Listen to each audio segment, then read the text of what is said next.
এদিকে রেমালের প্রভাব পড়েছে মুর্শিদাবাদেও, সেখানেও কিন্তু সকাল থেকে শুরু হয়েছে ঝড় বৃষ্টি এবং মুর্শিদাবাদে ভারী বৃষ্টিপাত কমলেও কিন্তু এখনও দমকা হাওয়া রয়েছে, হালকা বৃষ্টিপাত রয়েছে। এবং সরাসরি এই মুহূর্তে মুর্শিদাবাদ থেকে সরাসরি রয়েছে সাগর মণ্ডল আমাদের প্রতিনিধি, সরাসরি সেখানে পৌঁছে যাব।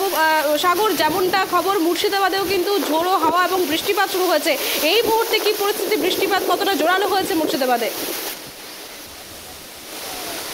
একদমই দেখো সুষমা, আমি তোমাকে জানিয়ে রাখি, একদম কাক ভোর থেকে শুরু হয়েছে মুর্শিদাবাদ বিভিন্ন প্রান্তে কিন্তু ঝড়ো হাওয়া এবং প্রচণ্ড বেগে বৃষ্টিপাত হয়েছে। এবং তবে এই মুহূর্তে কিন্তু এখন দেখা যাচ্ছে যে পরিস্থিতি কিন্তু আগের থেকে অনেকটা পরিবর্তন, যে এখন কিন্তু সেই দমকা হাওয়াটা আছে, তবে সেই ভারী বৃষ্টিপাতটা এখন পর্যন্ত নেই। বৃষ্টিপাত করতে হবে, এই কারণে বেশ কিছু লোকাল ট্রেন বাতিল করা হয়েছে। এবং পাশাপাশি এই যে পরিস্থিতির কারণে কিন্তু এলাকায় একটা থমথমে পরিবেশ দাঁড়িয়েছে, যাতে বৃষ্টি এবং এই হাওয়ার কারণে মানুষজন সেরকমভাবে রাস্তার মধ্যে বেরোচ্ছে না। এবং বেশ কিছু যান চলাচলও কিন্তু বন্ধ করা হয়েছে, বাস, তারপরে ছোটো গাড়ি যেসবগুলো যাতায়াত করে সেগুলো কিন্তু বন্ধ হয়েছে।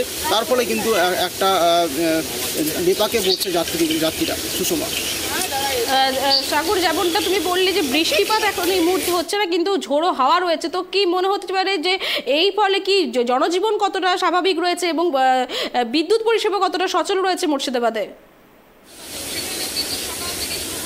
একদমই দেখো সুষমা, এইখানে কিন্তু যে পরিমাণে হাওয়ার বেগটা যে পরিমাণে দিচ্ছে, এটা রিমালের পরে যে পরিস্থিতি ওখানকার থেকে এখানে কিন্তু সেরকম পরিস্থিতি হচ্ছে না। তবে রিমালের প্রভাব কিন্তু আমাদের মুর্শিদাবাদে কিন্তু বেশ ভালো রকমই প্রভাব পড়ছে। ক্ষয়ক্ষতি হচ্ছে না, কিন্তু বেশ কিছু রাস্তার মধ্যে কিন্তু গাছপালা ভেঙে পড়ে গেছে।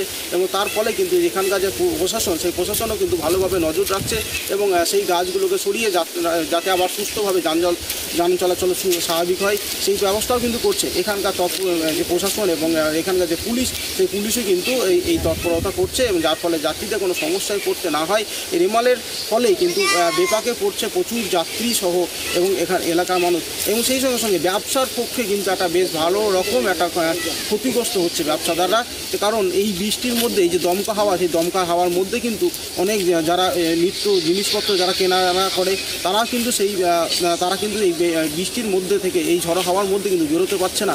তার ফলে কিন্তু ব্যবসার একটা ভালো রকম একটা ক্ষতি করছে।